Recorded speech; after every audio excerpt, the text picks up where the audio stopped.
Hello students. In this lecture video, I'll be discussing about the mechanism of concentration of the filtrate. Now, how this concentration of filtrate is happening in the previous video I had told you. Now, let us refer to that mechanism. What mechanism is called? So, in the loop of Henle and vasa recta, these two are the tubules where maximum concentration of filtrate is happening.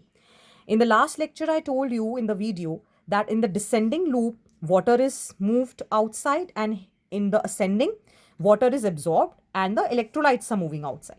So the flow is in the opposite direction, counter current mechanism. Current is flow, mechanism is the process, and counter means opposite direction. So this exchange or this mechanism is called as counter current mechanism, which is explained over here also. Then the different U-shaped capillaries which are running across this limb, across this loop of Henle is vasa recta. Here also exchange is taking place. Second is this. And third is the urea recycling, which I told you that in collecting duct, urea will be reabsorbed, again reabsorbed by this ascending limb, and again recycled. So these three are the mechanisms for concentration of the filtrate.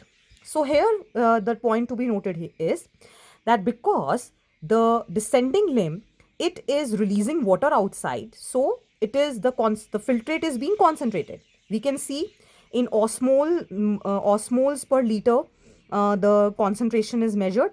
From 300, it increases to 400, then 600, and finally 1200. Then you can see how it is basically, removing the sodium ions. You can see over here. Yes, so the concentration will decrease now. Yes, inside it will become from 1200 to again 300. Then coming to the regulation of kidney function, here three main points you have to understand. Regulation is carried out by hormones through hypothalamus, through a protein from the juxtaglomerular apparatus, and again one factor in the heart. Now let us understand what happens. Suppose there is excessive loss of fluid, which is called as diuresis. If excessive loss of fluid is there, then what will happen? The blood volume will decrease. GFR, the glomerular filtration rate, will decrease. This is going to stimulate the osmoreceptors which are present in your body, and it will give signal to hypothalamus. It will release a hormone, ADH, anti-diuretic hormone. Anti-diuretic. Diuresis is loss of body fluid. It is anti to that.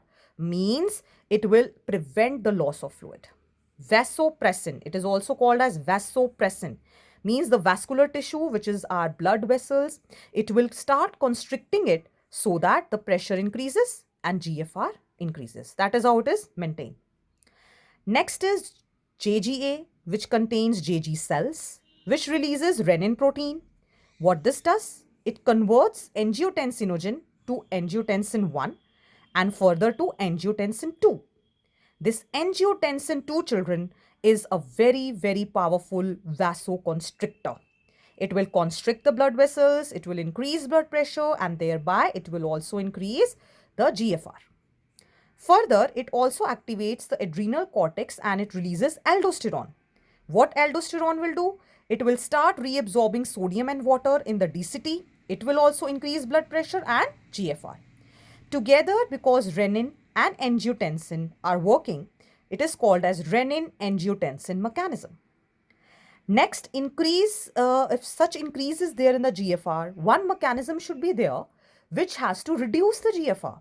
That is ANF, atrial natriuretic factor, released by the atria of heart. It is a vasodilator, so it will dilate the blood vessels, they will relax and blood pressure will decrease. Thereby, the GFR will also decrease. Lastly, coming to micturition. Micturition means that it is a voluntary signal to give the urinary bladder the signal that now is the time to excrete the urine. So micturition is release of urine, and when the brain is involved in that to give the message, it is called micturition reflex. The urine is yellowish in color. It is slightly acidic, pH 6, and it contains 25 to 30 grams of urea. Now, analysis of urine can give diagnosis to certain diseases. Like if glucose is present, called as glycosuria, or ketone bodies, fatty compounds present, ketonuria, shows diabetes mellitus. Now there is role of other organs also except for kidneys, that is lungs, liver and skin, which help to eliminate wastes. Lungs, they release carbon dioxide. Liver, it releases bile pigments like bilirubin and biliverdin. And skin has sweat glands as well as oil glands which will release sterols and different amounts of urea outside. Lastly, talking about disorders of excretory system, sometimes the kidneys don't function, so urea is contained in the blood.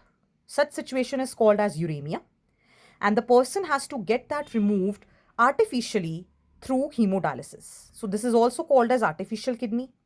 In this, the blood is then taken into a dialyzing fluid and anticoagulant is added like heparin so that it doesn't clot. In the dialyzing fluid, everything will be there except for the nitrogenous wastes. So through a cellophane membranes, down the concentration gradient filtration will happen, and then pure blood or without the waste, it will be released in the patient again. In another thing is kidney failure or renal failure. Wherever renal word comes, it is related to kidney. So for that, the patient has to go for kidney transplantation, which is preferably through a close relative, so that the rejection of that kidney is not occurring. It is not treated as foreign. Next is renal calculi, which means stones or insoluble mass of crystallized salts in the kidney. Glomerulonephritis, this means inflammation, glomerulus inflammation. So in the kidneys, if sometimes inflammation of glomeruli is there, it is called as glomerulonephritis.